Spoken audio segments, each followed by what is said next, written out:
Herre, vi tackar dig för att vi kan vara här efter kväll. Savna om dyra bara år. Tack för det ända sanningen och sunche om det, Herre. Och om att vi kunna se och kunna vara frälsesyndare och nej, tøyne. Det ser vi inte tog jag vid att några rosa kunna men det ett år skir och sånt där. Och så uttrycker jag vid. Tackar dig för det. Vi har signa henne bibeltimmen kväll på ett lockon som här är och de som sitter hemma och lusta. Och Jesus är navnet. Amen. Vi är nu kommit till 20 kapitel och i 4 Mosebok.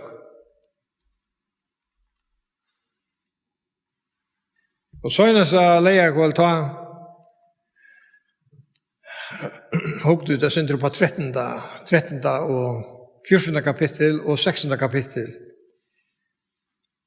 Och 13 kapitel till tar Josva sände tar Moses sände 12 hövdingar av sted och mellan andra Josva. Och då från Kanaland. Att jag läser om 13 kapitel och att det var det första året eller det andra året att man det var för en ur Egyptaland.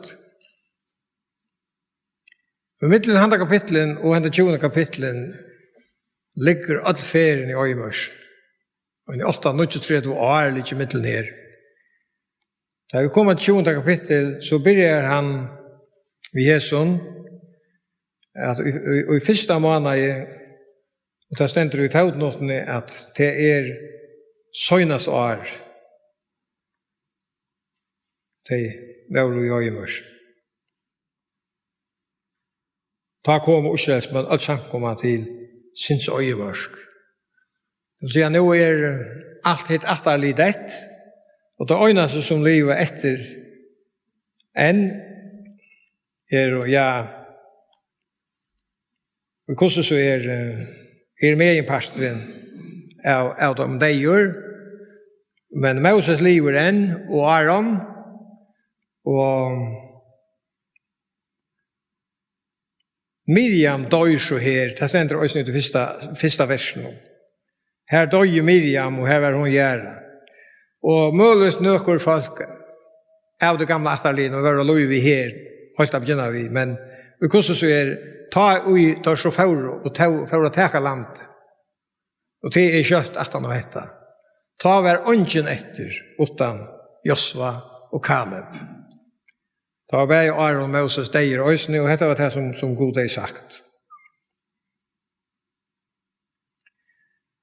Det som hender her i 20. kapitlet, det en lukkende hending som hendte, og som vi var inne i da vi var i Mosebok. Og ta tog i hetta fram her, som stender i 20. kapitlet i 4. Mosebok, og vi lukka teka det opp etter. Så det tåler å være sagt hverfor til sikkert. Det er en veldig større lærdom om rusen her. Det stender i verset 2 i 20. kapitlet. Men samkomman hei ikke vakt. Ta tog det seg sammen med Moses og Aaron, og folk tjekker seg med Moses og sier, hadde vi bare døy til ferien brøver okra døy, og vi har ikke herrens. Hvor fører de ut ved samkomman herrens, ut i hese øyemørsk, så vidt mot dødje her, bare vidt og fæ okkara. Hvor fører de ut av Egyptaland vi okkon, ta hit atla å få okkon, og hette rævelige sted. Her som kvarser kotten eller fikur, kvarser vindra eller granateple, og jeg helder vatten å drekka. Og her at dette støv og knarre. Ta det ikke få det akkurat som de vilja, så glömma dig att bia god om hjälp. Han som färre till färre visste att han vill hjälpa dem. När det är färre inte till god att bia han om hjälpa sig ur nejene. Det är färre till Moses att knarra. Och Moses, så gör vi det att vi ser fram i hans kapitel om. Att Moses är så kättor och tröttor av hans falskjön. Och det är det nudja attarlig som uppför sig akkurat på samma måte som det gamla. Och blir vi att knarra. Det som händer till är att God ber Moses färra till klätten.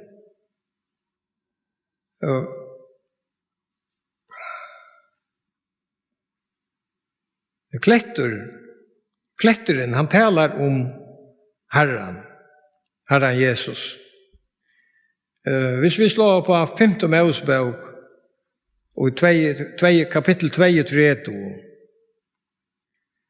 bare lese 2 vers her, av mange vers i Bibelen, som viser at Kristus, eller at kletteren en mynd av Kristus. Og her stender 5. Mosebok 2-3. Hvordan kunne en jakstra 1000 og 2 få 20.000 og halte undan? Om ikke klettertorra hei seltår og Herren gjør iver. Tog klettertorra ikke som kletter okkara. Ta kunne fudgjendar okkara sjálfur vittna. Herren bier Moses færa til en klett her, og han sier så vi han at du skal færa, og at du skal tala til kletten, og så skal jeg lete under i henta. Og det skal få vatten ut ur kletten. Ta 4 ferierna som hette var henta, vi løser i Mosebok. Ta sier god til Moses at han skulle slå kletten, og han slærte han ved staven. Henda dagen her hever han alltid staven vi, men han har ikke finnet på om å bruke staven. Men Herren ber han heva staven, men Herren sier tydelig vi han at du skal hesførne tala ved kletten. Men Moses så trøttur, og vi vet at vi blir trøtt. Hatta kjenner vi alle mennesker utfra sjálvun, hvordan det altså. Særlig hvis anker øser dere opp, og som vi skjøter for jeg blir oppøst ånder. Og så kommer det som vi tryggvante pleier å si om hver annan, som ikke øyer at jeg ser mest sjokken, men som mengan så løs, at holdet kommer opp i oss. Det gamla mennesker. Og vi blir idl, og så sier vi, så har vi som et enkelt aftan. Og Moses, til akkurat det som hendte Moses hendet dagen, han blir idler, og han blir kjøtligere, eller holdsligere, og han ikke god. Men det stolt av noen samstundet som han sier det her, det tydelig. Vi tror det at holdet finnes takk av noen, og han seg selv han sinter. Det stender at han sier, nå ditt støy rent, sier han. Halda tid at vit metter. At lata vatten strøyma ut ur det som klett. Så sier han, så slærte han, og han slærte enda tverrførende klett. Herren gjør som han sier, han lät vattnet renne ut, og folk kunne drekka. Men det var Herren røyer. Herren var så ytterlig med Moses, i dette som han har gjort, at han sier, at det fire at det her, skulle kvarse to eller Aron komme inn i land. De skulle ikke løye Israelsfolk inn i land.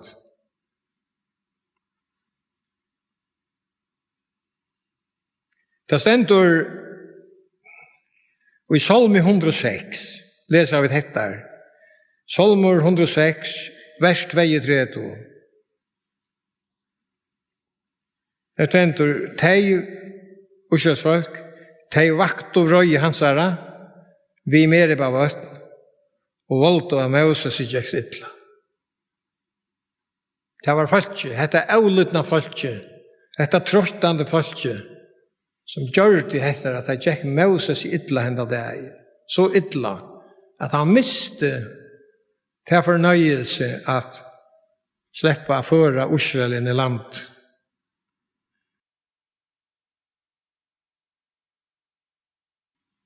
Dette alt skriver åkken lærdom, men den største lærdomen uges ned, det alltid det kletter inn i Kristus. Det sier hinaferien her, da vi var i Mosebok. Vi test opp at nå, kletter inn i Kristus, han skulle bare slåast øynafer. Han skal ikke være slien atter. Kristus vil ikke krossfester atter. Han vil ikke dømter atter. Det vil øynafer alle tilgjørst. Nå det nok at tala vi Herren. Øyne kvør kan tala vi Herren, kan kalla Herren om frelso til nok. Og som vi sier ta øysene, det enn ta evneiot å be om frelse. Det som vi skal gjøre til at vi skal takke for det frelse som vårt dere. Det tydelig det som Bibelen sier, evangeliet. Gå til samt allan heimen, øysen til, personlige som lustar, alla tøyna synder borstertiknar av Golgata. Spurningen vil du ta med du trygg?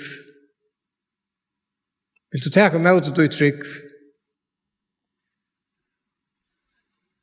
Og det var sikkert tog at straffen ble så hør her. Moses, man kan si at han spilte myndene vi at han ikke var løyen, og det han gjør det akkurat som Gud sier. Vi slår øyla verden vid det antallige, at vi gjør akkurat det som Gud sier. Og vi som stiller oss fram, at ber en bådskap fram for Herren, til umettelig nøyest at vi holder oss noe grønlige til det som stender i årene, og ikke blanda noe annet på som slett ikke stender her til frelse for mennesker, og for lærer for mennesker. Det noe som gjør at her, tror jeg verre. Og så man leser jo her til døms Mosebøkene, så ofte han da ble vidtja løy. Og vi synes at skriften alle togene, at folk ikke var ikke løy, vi gjør det ikke som Herren sier. Det er for det døm og deia og elendig av disse her. Så jeg vil høre vidt alle til det søgnes versene i denne her kapitlen, det 20. kapitlen nå. Og jeg skal lese fra verset 22. De fører av sted og Kades og Israelsmenn og samkomman kom til Horsfjall. Her i Horsfjall ved landamarsk Edoms, sier Herren med Moses og Aaron. Og Aaron skal nå savnes til fedrasjoner, tog han skal ikke komme inn i landet via givet Israelsmån. At det fire tid vi mer i bavattene var åremunnen avlutne. Fær ned av Horsfjall og her vittar Aaron og son hans Eliasar. Lät så Aaron ukläven hans och lät Eliasar son hans för ut dig. Så skal Aaron savnas till fedrasjoner och dödje här. Moses gjorde nu som Herren beg, tar förron igen av Horsfjall så att samkomma sa han. Så igen lät Moses och Aaron ukläven hans och lät Eliasar son hans för ut dig. Och Aaron döje här av fjallstinden, men Moses och Eliasar för roman att dra fjällen. Ta i att samkomma skilt i att Aaron var dig och gråt dig om Aaron och tror att det allt hus Israels. Så lås då i Aaron och Eliasar. Aaron var ju i prästabonan, hövesprestabonan, som var en helt kärlig bonde. Och nu blev han lärt med oron här i fjällen och Eliasar tog vi. Och så han har tagit på ett griv i Aaron här i Horsfjallet. Og så kommer det nere at nu så kommer vi til 9. kapittel. Og her leser vi om trudja sikrar til Israel i 9. kapittel. Først kommer konkeren i Arad, en kananitt i møtedøymen, og han herteker noen folk av Israel. Og Israelsmenn råpa til Herren hesa for noe hjelp, og Herren hjelper dem. Så sikra av kananitten. Så gjerne lese av det hins kapitlen om at har øysene sikra 2 konger etter et. Har sikra av Sion, kongen i Hesbon, og kongen i Basan. Tar kom bare med dem. Israel bæber og løyve av gengudjøkene landet til Sion, men han tørte ikke å lette Israel genga. Han tørte ikke å lytte. Han skjøtte at han skulle ikke gjøre dem nekka. Da ville bare være gengudjøkene landet. Men han tørte ikke å lytte dem til, og han leip 8 år, men han tappte. Og Israel tog alt landet til Sion, og ikke i Basan. Og til det landet som søttene, at den Ruben, og Rubenittar, Gadittar, og halv at Manasseh for Lota. Det låg hetta låg estan för Jordan. Det är det för Jordan. Här så långt det teach. I årens kapitel läser vi också det välkända händelserna om kopparormen. Här kunde vi läsa några vers, annars det är öliga känt söva. Men det som händer här, det är att det är eftertala av möte gode och Moses. Det ständiga folket var autol. Og de satt her jo kvart breid av vakt. Nå det gale. Og henta vanlige føje bor åkne møter. Da stender at Herren sendte øyderormer mittelen de hesverner. Og der biter folket og mange døy. Og så røtte en hjelp. Og Herren be Moses gjør en orm, og han gjør det en kåpare. Sette han en stång. Og det var så løs at jeg fikk bo om, at hvis de hukte på stångene, så blir det frusk. Og det hendte jo også nu. Og Jesus teker sjálfur til det her i evangelien, og han sier, «Ans som Moses hongde opp armen i øyemørsene, så skal menneskesånene lytte opp, for jeg kvart han som tror skal ha evet lov. At det er en direkte mynd av Kristus, så blir det hongde opp på et tre, og at tjokken er noe hitja han. Hitja på tammaten, vi trunne, takk med ut båskapen. Så vi vet godsbåd. Så gärna komma vid, ja, så gärna läser vi till att Israel fick bo om inte affärer och inte leipa av Edom. Vi läser om det här, alltså versen 14-18 visar om det att Israel helder av för Edom.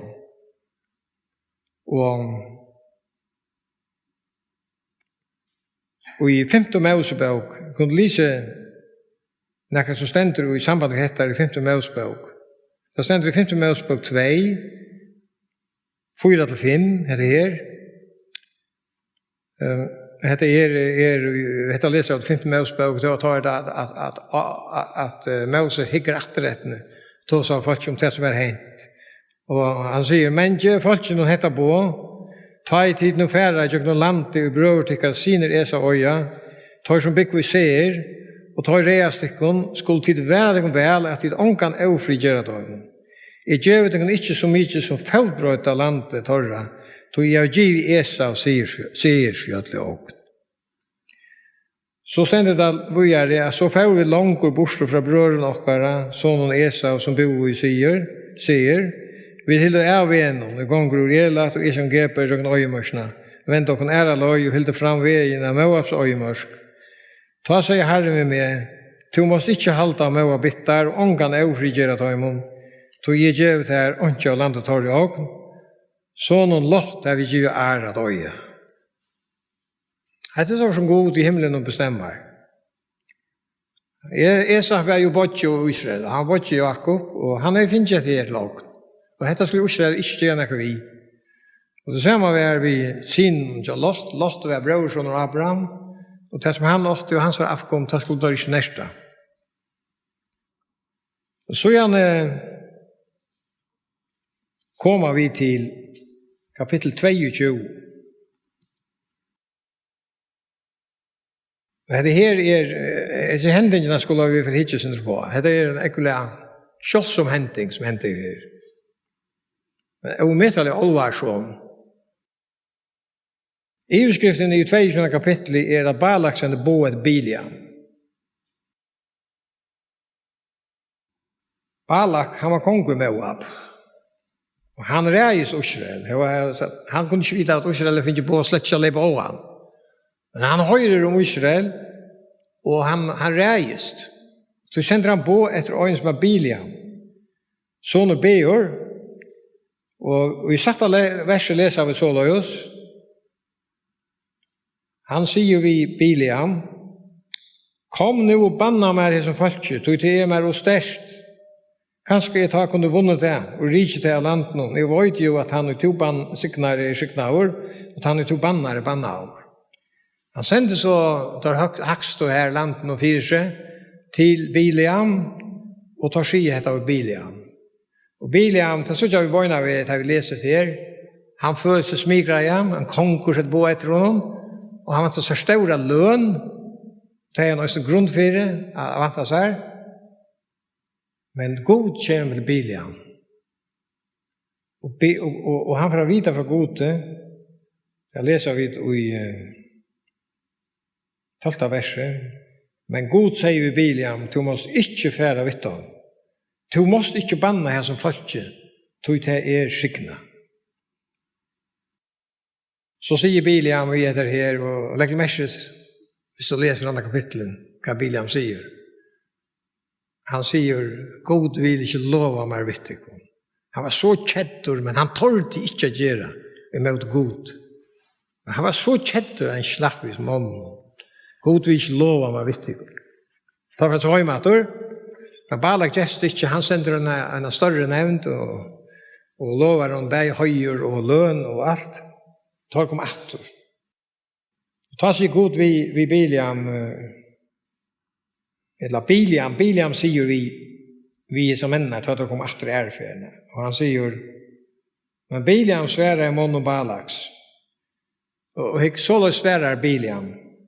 Så Balak gav meg sånn ek silver og god, som i hus hans gonger kunne de ikke gjørs mot å bo i herrens godsmås. Kvarskje i luftlån etter stør. Men legg merke, han sier at det ikke tror at han så løyen god, men bare at han benjen for god. Han øttas god, han reis god, han tår seg ikke med honom, men han legger det rett. Men stedet hit nå her i natt, vi så fei i at høyre hva møyre herren sier om meg. Hatt var et rævlig fallgrep han gjør det her.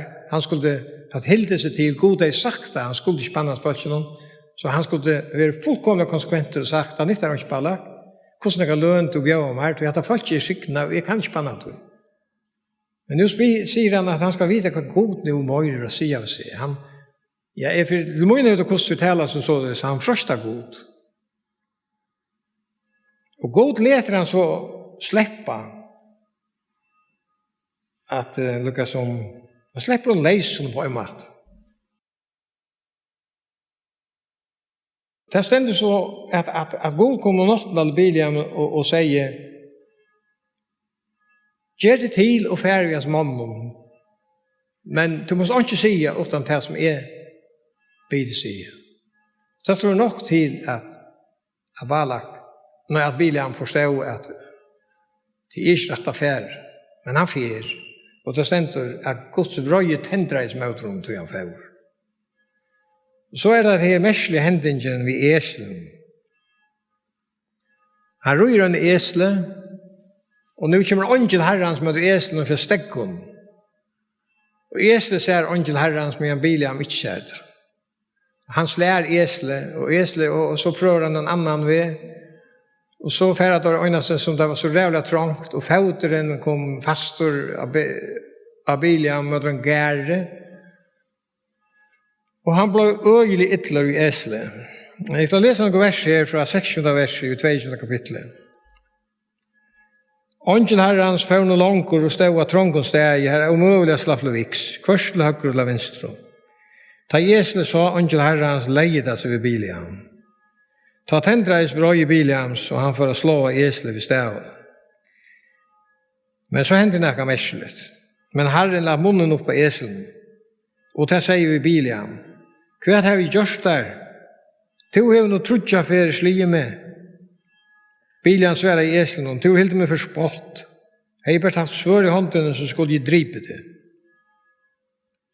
Ta seg Jesle vid Biliam, jeg ikke eseltøyt, som tog i ria og alle dina tog i lukkale hendene, ja. Her vi nekkert vil vente å bære meg så ætvitt det. Han sværa i nøy. Nå la Herren opp ei og Biliam, så han sa angel Herren som stod av en og vi dritt noen svør i håndene. Ta bort til hans og fall nyer og anlig sutt. Men angel Herrens sier vi han, hvor hev til nå trutjar for sli esel tutt? Til som gingen ut fra 4 fora der. Så jeg suttje at det som vever løyer til omdegang. Og nu skulle man tro at det var nok til Biliam. Og han skulle vente via etter. Esle sa meg og hevn og trutja for hildi av en og fire mer. Hei til skildi av en og fire mer, så hei nu dripet det, men lette til livet. Ta seg Biliam i ångel herrens, jeg har sintat og jeg visste ikke at du støtt meg imot av en. Og så skulle han fære høymatter. Men så kommer han attervis som spurningen, og dette her tids mer som han har frostar ordentlig god. Men det her imot. Han stadigvæk så kjeddur at han ikke slipper enda turen av banna Israel. Det her imot, så skal det vende atter. Og jeg vet ikke om rettur da jeg sier til at han frostar herren, og herren så... Ja, det stender at herren frostar ångan, det stender jaksbrev, det vet. Men jeg vet ikke hvordan jeg skal tekas, men... Ångel herren sier så vid Biliam, atter et her, fær best vi månum. Vi kan kanskje si det på den måten, ok, fær av sted, det er så gjerne vilt. Fær til Balak, men du må bare tale til det som jeg har sagt. Til det som God sier vi. Og han fær av sted.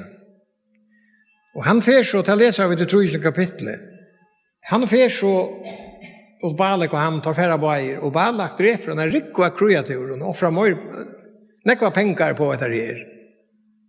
Og at Biliam skal banna Israel.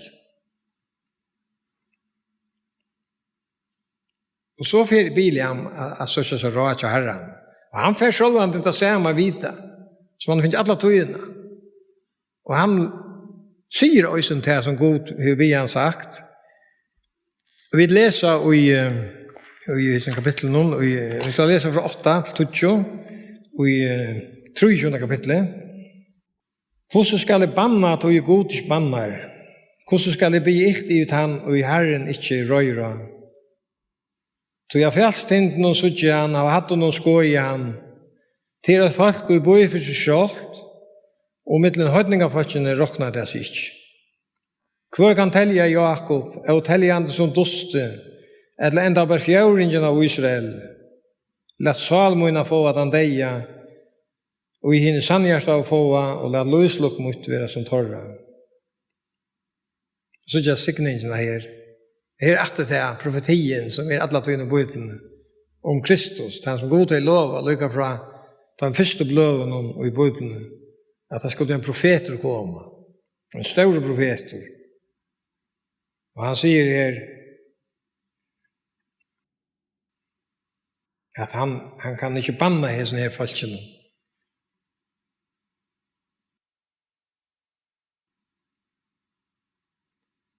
Ja, her kanskje kom ikke akkurat her frem som jeg husker om, men så kommer det hvordan ut neste sikningene han tog seg direkte om Kristus. Så det er ferdig til det. Det fra vers 20. Det er nå at det atter stilla kreatur opp. Han ble vi i stedet for en som sagt Balak, jeg har sviget til Balak, og jeg får høymaster til det. Jeg har gjort noe godt, men han ble vi. Han får den mannen atter til at offra kreatur her, og for å sikne Israel.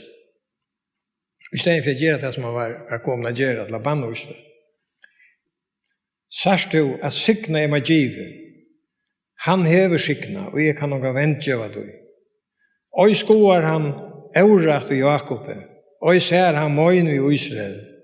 Herren god hansara i vi honom, og fagna var råp som for kongi ljøve her. God lødde deg ut av Egyptalandet, styrke hava deg som viltarver. Ikke gantor i Jakob, ikke spadamsbrøkt i Israel. Ta i tøyene komme ved sagt Jakob i Israel, det er god at la gjøre.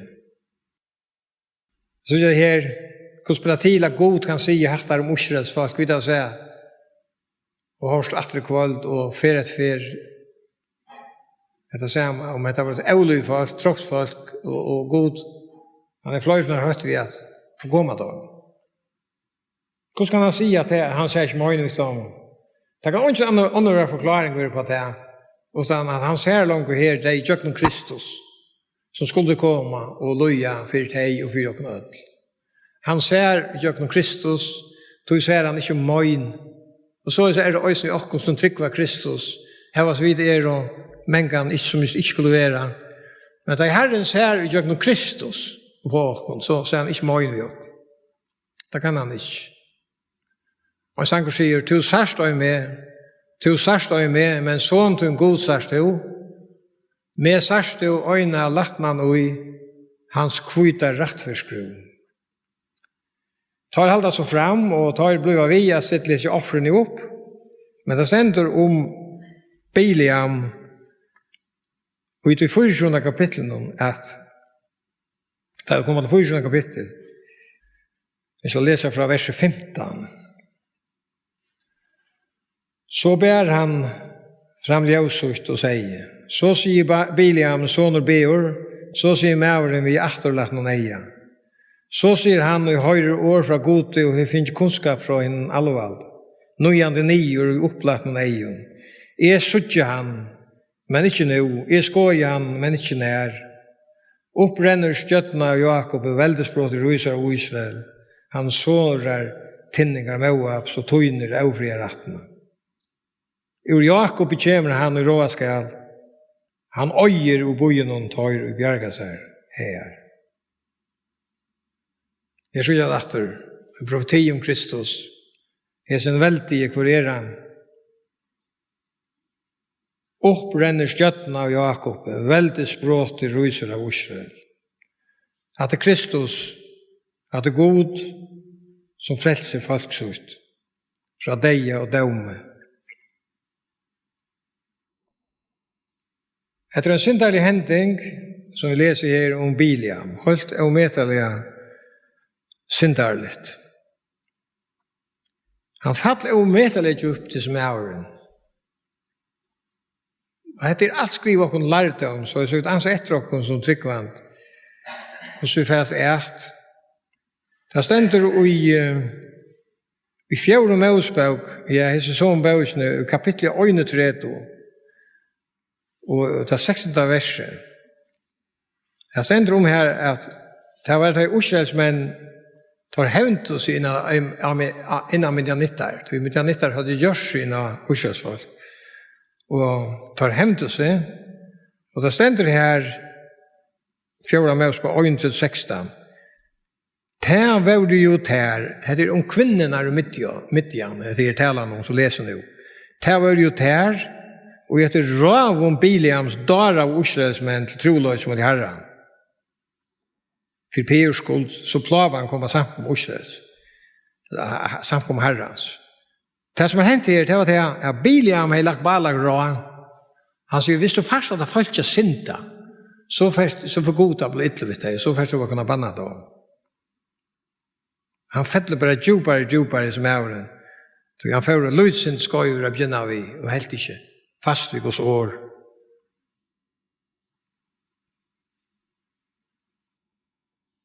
Og det som hendte til at de gjør etter det som raven.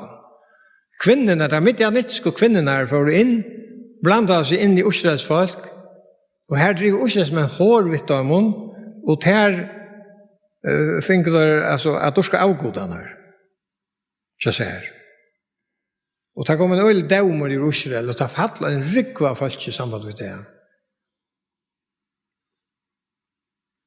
Og 17. Petrus brev 2:15 skal jeg også lese. Tallet var så løs. De færende av henne bøyne veie, og vilst vi å fylke løy Biliams, altså det her stender om noen mennesker, men Nye Testament. De færende av henne bøyne veie, og vilst vi har fyllt av løy Biliam sånne Beors, som elsker i øvrigt og vise løn. Det var det som hans medveren gjort. Han ville så gjerne ha visse lønene. Og han får nye her og sikna i Israel for å få løn. Altså, det var øvrigt og vise løn. Og så gjør han enda til at han avvirkar en nation til å få Israel å synda for å kunne slippe banna dem. Allt för pengar. Det är inte allt och det ständer nu som heter att pengar karlöjger roten till allt ilt. Pengar är gåor, men pengar är rävliga farliga när man blir gåor vittor. Det är ösne näka som jag skriver och 18 för öra. Men ständer det i uppenberingen, ska läsa uppenberingen av 2:14 ösne. Men I har ju synder emot det där. Det är Herren som talar till öjna av de tjej samkomna i uppenberingen kapitel 2. Men I har ju synder emot det där.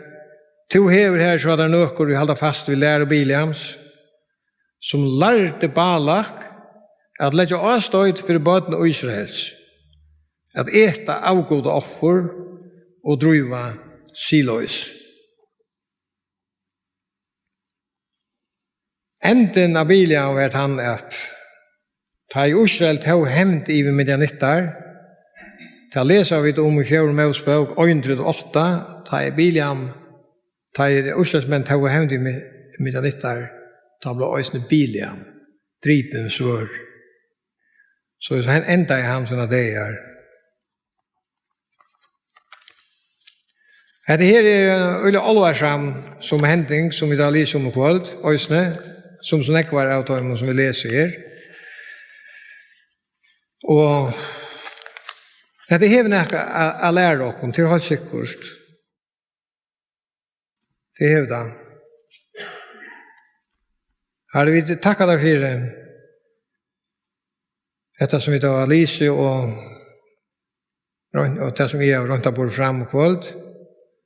Vi ber om att du ska öppna skrifterna för oss så vi söker allt det underfotla I lovtøyene som det ständer öna ställen.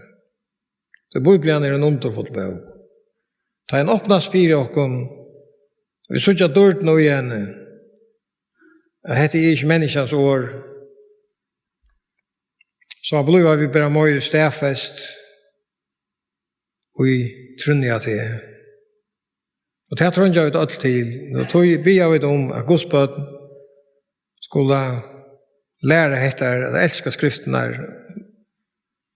lese der og teka det til sånn I trygg. Så det styrker okra trygg, som mennkan kan være vøyk, og kan spære okra for mengt og ønt. Vi ber at man sikna på en ønstakan som her på alt, og de som sitter lusta, ut I heimen så imska heimen her I färgen. Vi tackar dig för allt. Vi Herrens Jesus dyrebra navn. Amen.